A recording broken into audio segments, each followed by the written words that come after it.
Rocket science, astronomy, telescope, astrophotography और बहुत सारा फन। लीजिए इन सब का डोज एक ही चैनल पर, यानी आपका चैनल एस्ट्रो इंडस्वर्स। हेलो फोक्स, इस वीडियो में आपका स्वागत है और आज की वीडियो में हम A to Z जानने वाले हैं गगनयान मिशन के बारे में। हम इस मिशन को सिमुलेट करेंगे और जानेंगे इसके पीछे की रॉकेट साइंस। तो आइए शुरू करते हैं।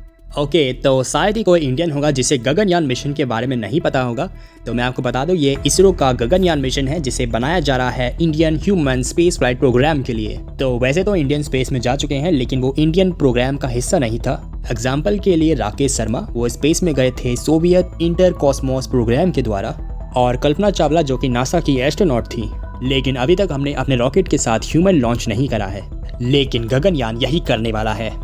तो वैसे तो 100 से ज़्यादा कारण है इस मिशन को करने के लिए, कुछ पॉलिटिकल्स भी हैं, लेकिन इस वीडियो में हमारा मेन फोकस रॉकेट साइंस के ऊपर है, इसलिए मैं उनकी बात नहीं करूँगा।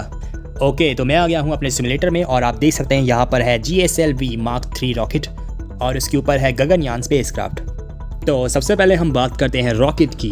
तो अभी आप जो फाइनल डिज़ाइन देख रहे हैं, इसे कई सारी टेस्टिंग के बाद बनाया गया है और हमने कई फेलियर भी फेस करे और कई मॉडिफिकेशन भी करे, और इसरो ने GSLV के कई सारे वेरिएंट बनाए और तब जाके इस रॉकेट को ह्यूमन रेट करा गया।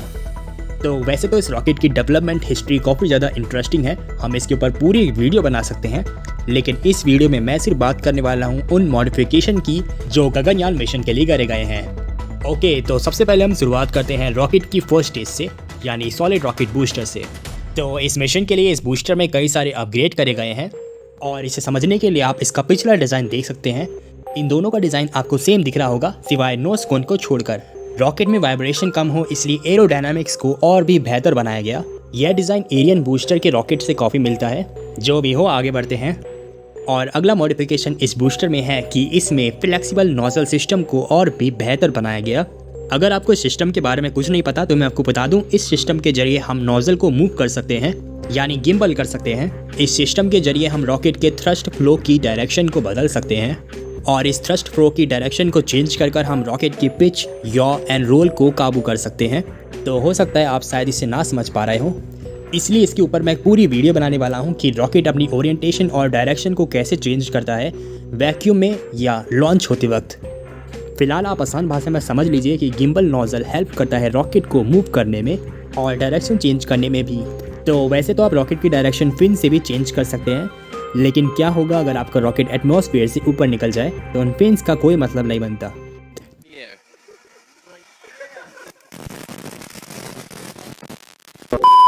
तो वैसे तो ये सिस्टम GSLV में पहले से ही लगा हुआ है, लेकिन वो हाइड्रोलिक पिस्टल पर काम करता है और इतने बड़े नोजल को मूव करने के लिए आपके पिस्टल में काफ़ी प्रेशर होना चाहिए, इसलिए इसमें प्रेशर्ड ऑयल टैंक लगाए हुए हैं और इस टैंक को कहते हैं FNC ऑयल टैंक। इस टैंक को आप इस रॉकेट में देख सकते हैं, ठीक यहाँ पर।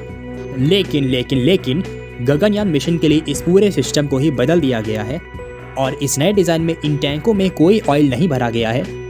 ऐसा इसलिए क्योंकि इस नए डिज़ाइन में हाइड्रोलिक ऑयल की कोई ज़रूरत नहीं पड़ेगी, क्योंकि इस पूरे सिस्टम को रिप्लेस कर दिया गया है इलेक्ट्रोमैकेनिकल सिस्टम से। अब इनमें है तो सिर्फ battery, fuse box and stage controller और वगैरह वगैरह चीज़ें हैं। और अब नोजल को गिम्बल करने के लिए पिस्टल का नहीं, मोटर्स का इस्तेमाल करा जाता है और इस नए सिस्टम को नाम दिया गया है EMA। तो ये कोई नया सिस्टम नहीं है, इसका इस्तेमाल कई रॉकेट्स में हो चुका है और ऐसी भी बात नहीं है कि पुराना सिस्टम काम नहीं करता, वो भी काफ़ी अच्छा काम करता। लेकिन कहते हैं कि हर प्रेशर टैंक खतरनाक होता है, इसलिए कोशिश की जाती है कि खतरनाक चीज़ इंसानों से दूर रखा जाए। सो अब हमने बूस्टर के 2 मेजर अपडेट को समझ लिया है और इन 2 मेजर अपडेट के बाद बूस्टर का नाम थोड़ा बदल गया है। अब उसे कहा जाता है HS-200। इससे पहले इस बूस्टर का नाम था S-200, लेकिन अब इसमें H भी जुड़ चुका है, यानी ह्यूमन बूस्टर। और इस नए बूस्टर का बर्न टाइम भी ज़्यादा है पुराने वाले से। हालांकि फ्यूल तो इसमें सेम इस्तेमाल हुआ है, HTPB, जो कि एक सॉलिड फ्यूल है। ये काफ़ी खतरनाक है, इसे कंट्रोल एनवायरनमेंट में बनाना होता है। असल में पूरा रॉकेट ही सावधानी से बनाना होगा, अगर जरा भी स्पार्क हुआ ये रॉकेट या बिल्डिंग उड़ जाएगी। ओके, तो अब हम आगे बढ़ते हैं और अब हम समझेंगे सेकंड स्टेज को, यानी मेन स्टेज को, जिसे कहते हैं L110। और ये लिक्विड स्टेज है जिसमें लिक्विड फ्यूल का इस्तेमाल करा गया है और इस स्टेज में 2 विकास इंजन का इस्तेमाल करा गया है। ये भी लिक्विड इंजन है और इन विकास इंजन का इस्तेमाल हो चुका है PSLV की सेकंड स्टेज में, GSLV एंड GSLV-2 में भी। और सबसे ज़्यादा हैरानी वाली बात है कि इन इंजन को बनाया गया था 1970 में। वैसे आमतौर में मैं रट्टो वाली चीज़ आपको बताता नहीं हूँ, लेकिन ये इंटरेस्टिंग लगा तो बता दिया। वैसे इसरो एक नया इंजन डेवलप कर रहा है जिसका नाम है SCE-200 और इन इंजन को रिप्लेस कर दिया जाएगा विकास इंजन से। लेकिन इन नए इंजन का इस्तेमाल गगनयान के रॉकेट में नहीं होगा। हो सकता है बाद में ये प्लान चेंज हो जाए, लेकिन अभी इसरो ने मेंशन करा है कि इसका इस्तेमाल गगनयान के वक्त नहीं होगा। तो रॉकेट इंजन कैसे काम करता है ये काफ़ी इंटरेस्टिंग है जानना, लेकिन फिलहाल इस वीडियो में हम नहीं जानेंगे क्योंकि वीडियो लंबी हो जाएगी। फिलहाल हम आगे बढ़ते हैं और अब हम बात करेंगे रॉकेट की थर्ड स्टेज के ऊपर, जो कि क्रायो स्टेज है। और इस स्टेज में इस्तेमाल हुआ है CE-20 इंजन का, जो कि एक क्रायोजेनिक इंजन है और साथ में ये इंडिया का फर्स्ट क्रायोजेनिक इंजन भी है जिसका इस्तेमाल इसरो पहले भी कई बार कर चुका है। तो ये इंजन जुड़े हैं क्रायोजेनिक C-25 टैंक से, लेकिन अब ये C-25 स्टेज नहीं रही क्योंकि अब इसे अपग्रेड कर दिया गया है C-32 से, क्योंकि अब इसरो ने इसमें 32 टन्स प्रोपेलेंट लोड कर रखा है। पहले इसमें 25 होता था, अब 23 होता है और इस अपग्रेड से पेलोड कैपेसिटी काफ़ी ज़्यादा बढ़ चुकी है। ओके, तो फाइनली अब हम बात करेंगे गगनयान के ऊपर। गगनयान तो एक कैप्सूल है, लेकिन उसके नीचे एक और इंटरेस्टिंग चीज़ है जिसे SMPS कहते हैं, यानी सर्विस मॉड्यूल प्रपल्शन सिस्टम। और इस सर्विस मॉड्यूल में 5 इंजन लगे हैं जो हेल्प करेंगे ऑर्बिटर राइजिंग मैन्यूवर में और गगनयान को पहुंचा देंगे 400 किलोमीटर LEO में। और इस स्टेज में 16 RCS लगे हैं, यानी रिएक्शन कंट्रोल सिस्टम, जो कि 100 न्यूटन थ्रस्ट पैदा करते हैं। इन RCS का इस्तेमाल ओरिएंटेशन चेंज करने में होता है और इस मॉड्यूल में आप फोल्डेड सोलर पैनल भी देख सकते हैं और साथ में रेडिएटर भी लगा है। इनका क्या इस्तेमाल है ये मैं आपको लॉन्च के वक्त बताऊंगा, जब मैं इन्हें सिमुलेट करूंगा। अब हम बढ़ते हैं क्रू मॉड्यूल की तरफ। और ये क्रू मॉड्यूल रॉकेट की सबसे इम्पॉर्टेंट चीज़ है और इसे सुरक्षित रखना इसरो की फर्स्ट प्रायोरिटी है। इसलिए इसे डेवलप करने के दौरान इसरो ने कई सारी टेस्टिंग करी है। जैसे उनमें से ही एक टेस्ट था X suborbital flight test. इस टेस्ट में GSLV Mark 3 का लॉन्च करा गया था और उसके साथ था non personal dummy upper stage. और इस डमी अपर स्टेज से अटैच था गगनयान जैसा दिखने वाला एक यान, जो कि असल में गगनयान नहीं था, वो एक टेस्टिंग मॉड्यूल था और इसे नाम दिया गया था केर। इसकी फुल फॉर्म थी crew module atmosphere re entry experiment. इस एक्सपेरिमेंट मॉड्यूल को ऑर्बिट में नहीं जाना था, इसे सिर्फ सब ऑर्बिटल फ्लाइट करवाया गया और सेपरेट कर दिया गया। इस टेस्ट के जरिए इसरो ने गगनयान के ऑन बोर्ड कंप्यूटर को टेस्ट करा और साथ में स्पेसक्राफ्ट को टेस्ट करा गया एटमॉस्फेरिक हीटिंग के दौरान, और फिर पैराशूट के जरिए स्पेसक्राफ्ट को बे ऑफ बंगाल में स्लैप डाउन करवा दिया गया। और ये इमेज रिकवरी के दौरान ली गई है।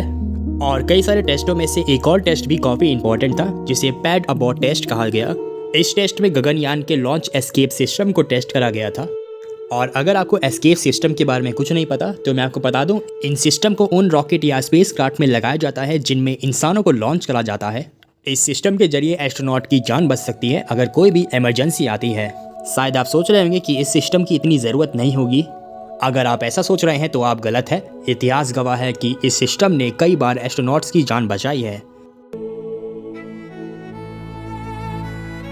और वही जिन स्पेसक्राफ्ट में इनका इस्तेमाल नहीं हुआ, वहां पर एस्ट्रोनॉट्स ने अपनी जान गंवाई है।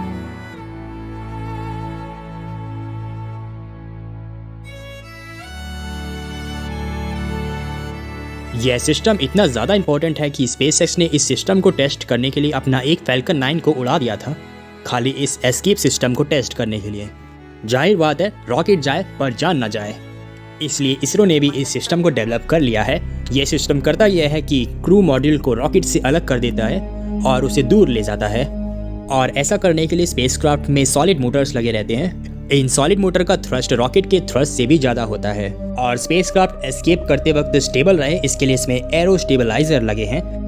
और जैसे ही क्रू मॉड्यूल सुरक्षित दूरी तक पहुंच जाता है, इसके बाद एस्केप सिस्टम को अलग कर दिया जाता है और crew module normal re entry करता है एक बैलिस्टिक ट्रैजेक्टरी पर और फिर पैराशूट डिप्लॉय करके लैंड करता है। ओके, तो मुझे उम्मीद है अब आप समझ गए होंगे। और अब हम बात करते हैं अपने कैप्सूल के ऊपर। रुकिए, सारी बात हम इस वीडियो में कर लेंगे तो अगले वीडियो में हम क्या करेंगे? अभी तो हमें इसे सिमुलेट भी करना है। अगली वीडियो मेरी इससे भी ज़्यादा इंटरेस्टिंग होने वाली है क्योंकि हम रॉकेट साइंस को सीखेंगे रॉकेट सिमुलेट करते वक्त, और मैं आपको वो सब बताऊंगा जो शायद ही कोई बता रहा होगा। तो अगली वीडियो ज़रूर देखना। और आप चाहें तो मेरी पहली वीडियो देख सकते हैं क्योंकि ये चैलेंज सिर्फ रॉकेटरी के ऊपर ही नहीं है, यहाँ पर मैं खुद एस्ट्रोनॉमी प्रैक्टिकल करता हूँ। और अगर आपको मेरा चैलेंज काफ़ी यूनिक लग रहा है तो सब्सक्राइब करना मत भूलना। तो मिलते हैं अगले वीडियो में।